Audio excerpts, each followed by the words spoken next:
good evening. How na day? How na day also na day fair na good evening. Na good afternoon, na good morning.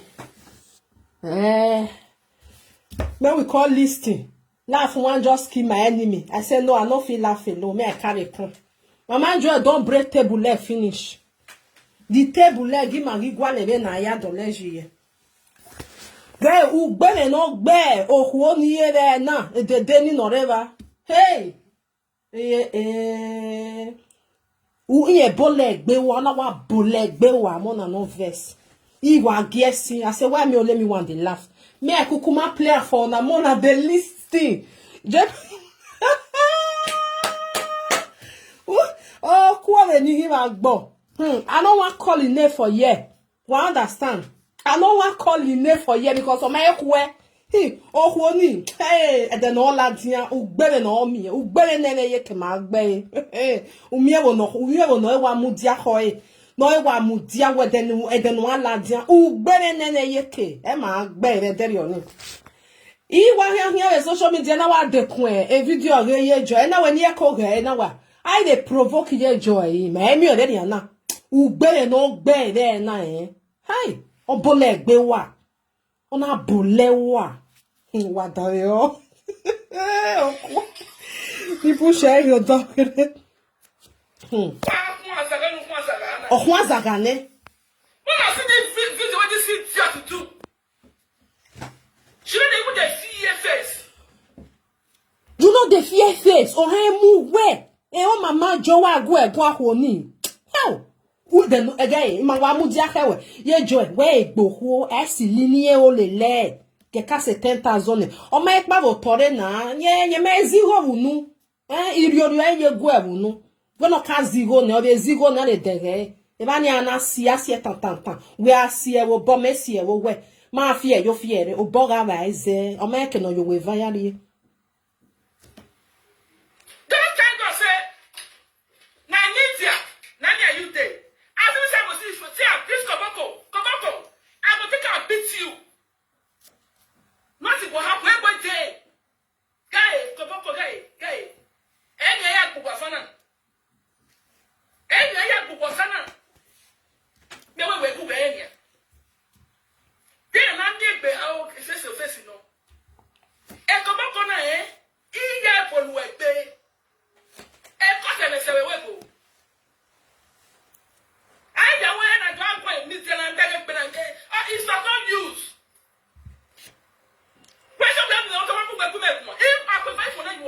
Oh ma wu ye mi well ogu wegun oh ma wu ole ifin be ba ni o ka we ni dan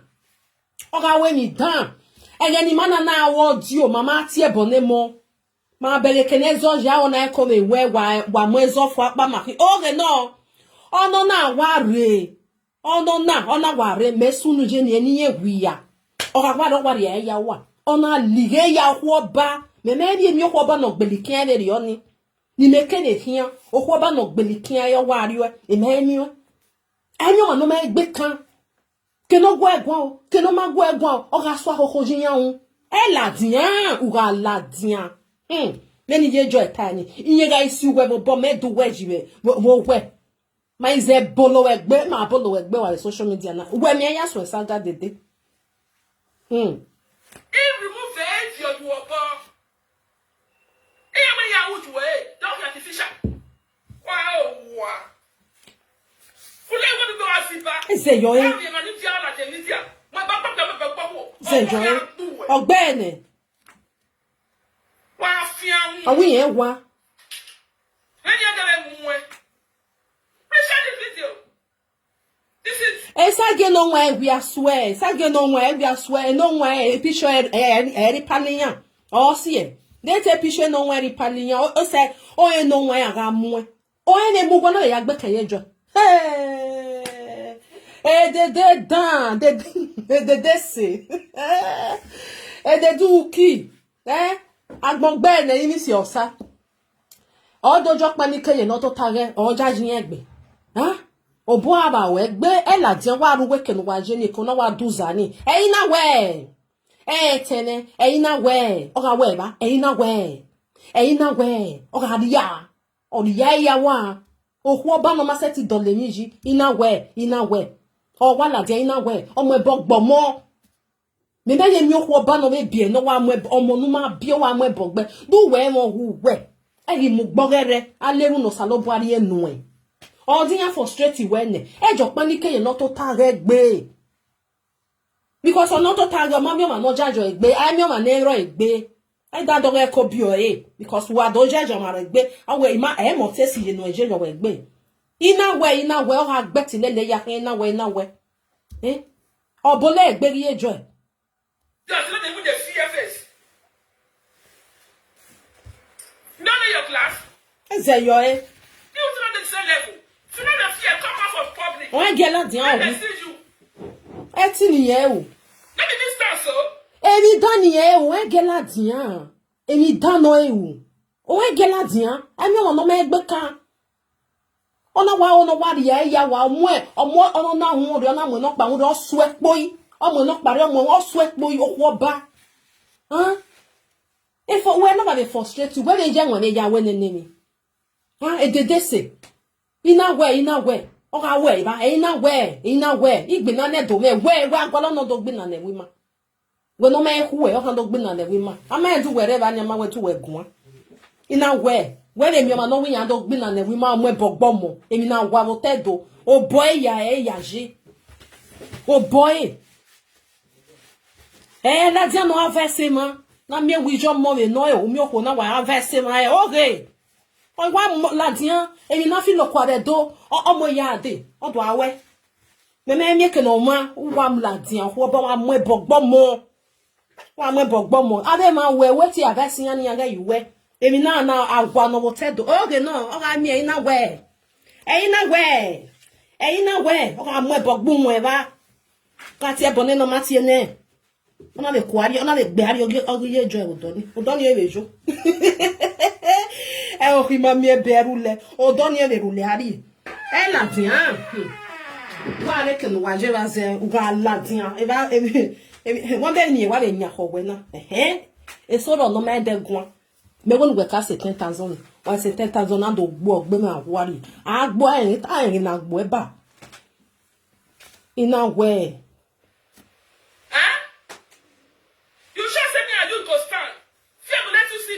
make you open your mouth. I'm gonna remove your teeth. Ask people when they know me. They will tell you about me. Not try me, eh? Not try me. You're too small. Let me tell you, they said that and they make noise. Come on from public comment the noise. On get là bien. Idiot. What the fuck? Oh, my baba, yeah, adobo mi we wa go me ni je jo ewu oha analyze video ge eje nwa ya we eje nwe no nwa we ni eja we oge no igwa mo ne video ogwa amwe bogbo ma ni no we ni can you imagine ogwa amwe bogbo no ma omugbe dogbo no je igwe ono na me meta problem ere do na magba ma no verse so they speak Benin those we know they understand Benin mo na no verse pardon iwe ono na emi okpa la ye brown wery una wa le gbe ari odo last week me na ove gbe aje keneje ai mati e o mango egun na le jo boss e kane oge o mage yazin ove mu ari keniye jo eje ugbere ne ye ke ogbe abavana eden wa la dian wa ari kenu wa je ni se because weti la dian many people no wa ta we den wa la dian eden wa la dian wọ́n gẹ́lá díán ọ̀rọ̀ ọgbẹ̀rẹ̀ àwọn ọgbẹ̀rí òkú ajé ẹ mọ̀ sí ní jẹ́gbọ̀ ẹgbẹ́ zẹ̀yọ̀ ẹ̀ ọ̀pọ̀ ní kí ọjà jọ̀rọ̀ ẹgbẹ́ ọ̀fíà wù nẹ́ ọlọ́wọ̀ kan ní ẹgbẹ́rẹ̀ ọ̀rẹ́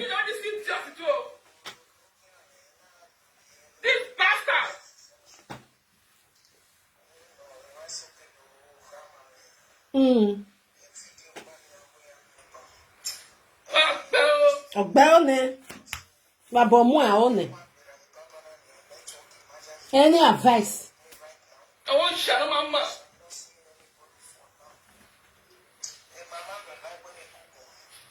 Eju wa la ba la we pe. Ola egbe ne. Iwa ba la we pe. Rambo we rambo ta.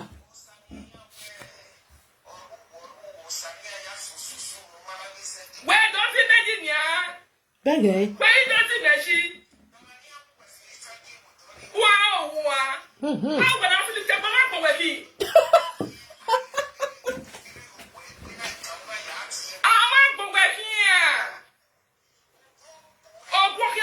Eliogun wa gbe de. Ofia ene. Eliogun ni wa gbe unu eni no ye nyamani. Ogun gbere ni hue. Any video re no wa ge. Wo mi advice wo. Ogun ni no wa gbe yen ni wa gbe fian. Ogun is gbe. O ke ba ni pa be mu no. O mu no ma bie. Ogun ni no wa gbe yen hian ni. Wo wa advice.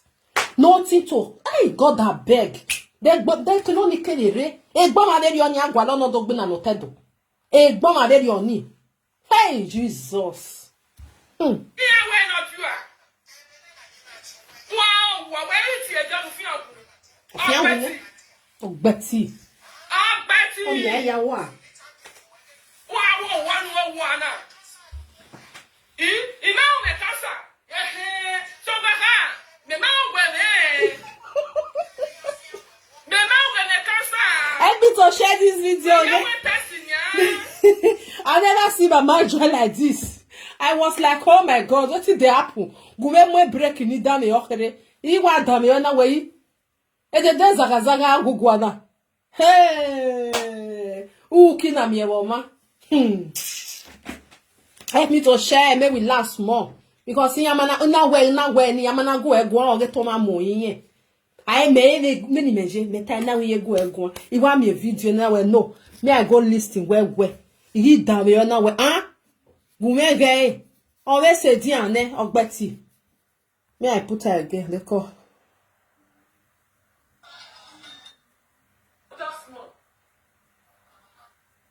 Sorry. Yeah, oh, Mundia, I beg. The video wala.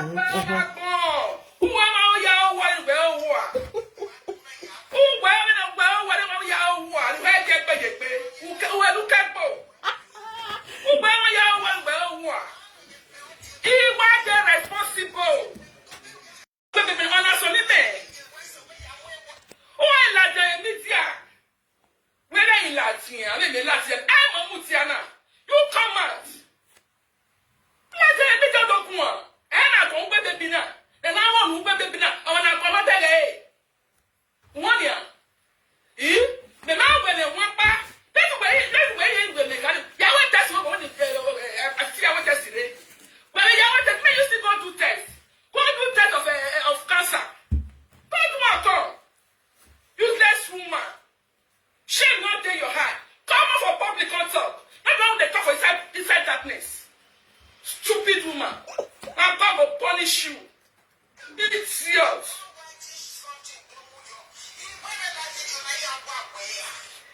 Well,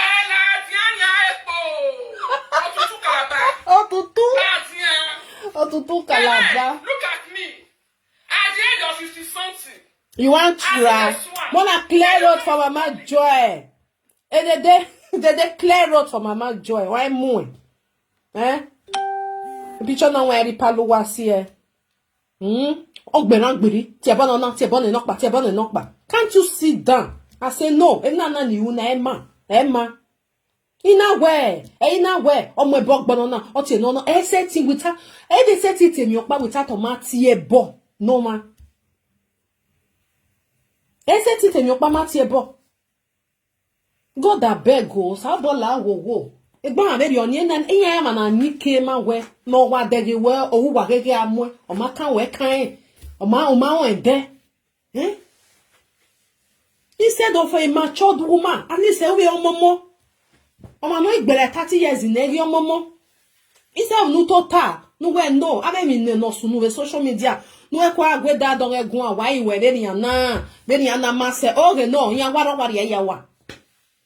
O wari ya wa. O ma bona mo nege.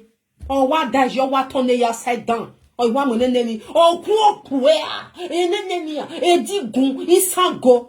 I don't bon wet you rock bomane. Then I bonya kotota you wife ani because I'm not bama not so boy. Eh? I'm not going to area can Mama George. Come for public decision. Rubbish. Wild saga. Kana babe. Ndano kidire no jilawa. Ozaga anene na gogwe. Eke ya no na wala ehun na wa gwia. Ola di ohun egbi ame di. Ola bono pa ohun egbi awodo ni. Ohun wa gwia yakpun. Yakpun we. Ohun we go owa golele ya hia.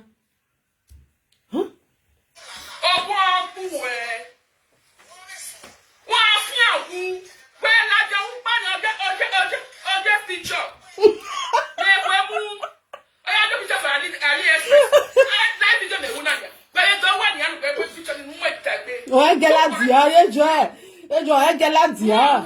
I'll receive you. Come and do the live video. Basura geleno.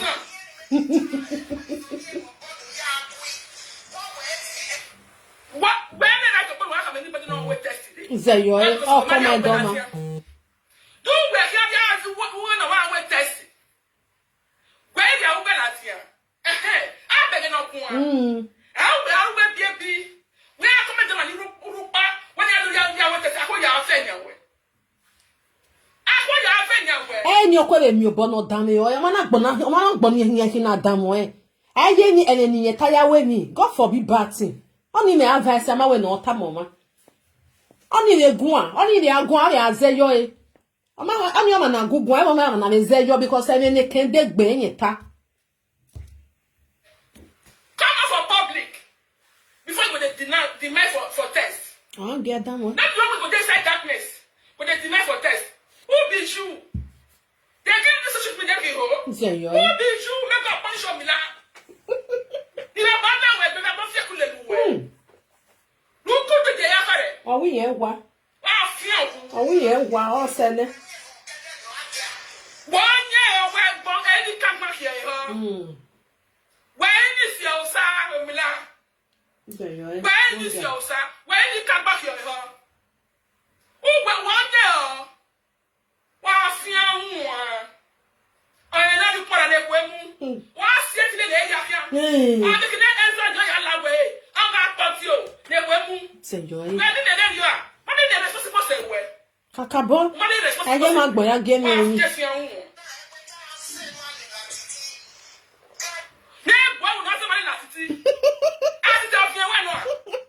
Oh man, ozema le latiti. Amadege do biano do kuono.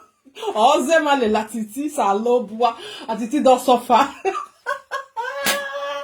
Oh Mila, oh salobua. I see everywhere explanation. 1 year. I see no explanation at all. Before I can somebody that to work at our wedding.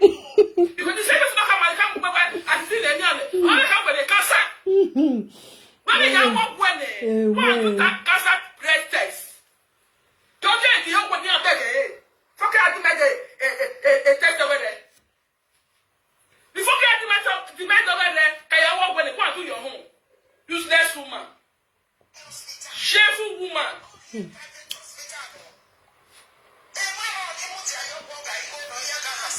Now you go tell her, oh, that's a big proposal. People always say they want for the shower, want pay the money. You don't do your own. You don't do your test. No, what I won't welcome one of my hour testing. The next level. One who will be walk better than who only hour testing. Well, don't tell the public. I get it. Who are doing the last year now? Don't have to try. You dare not. You dare not. Idiot. Joy. I won't get it.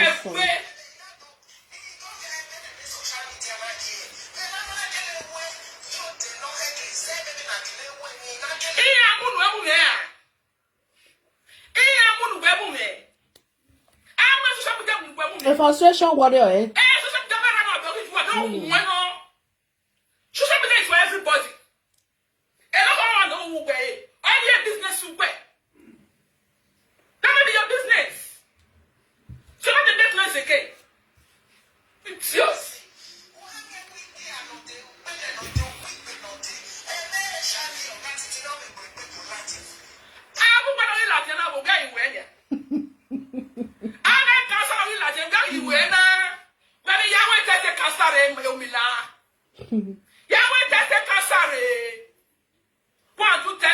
Breast cancer. Yahweh, because I think medal all that see. I want them to be out for seeing it. Mara, I'm not lele. No, no, but no, my new. What? Can cancer can you the number be say? Cancer was it's short. Here, Matthew, what is it to wear? I too know. I mean no pass. I mean you get to pay.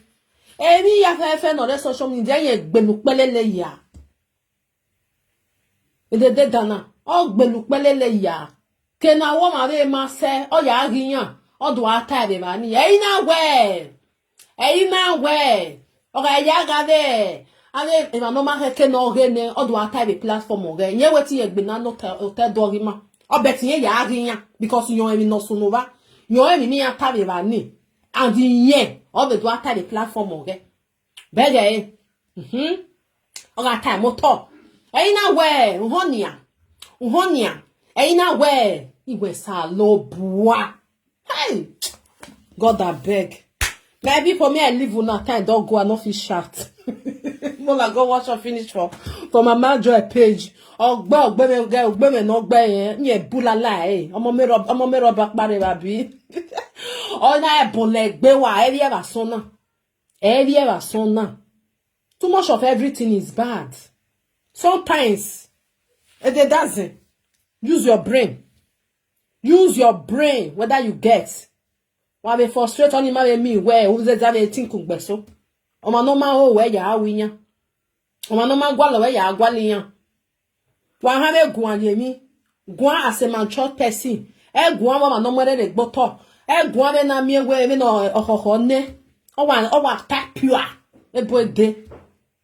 Ugbe ha gbe yu ohun. Omo mo no de ba ho de no do kan say you ohun because ugwa agwan.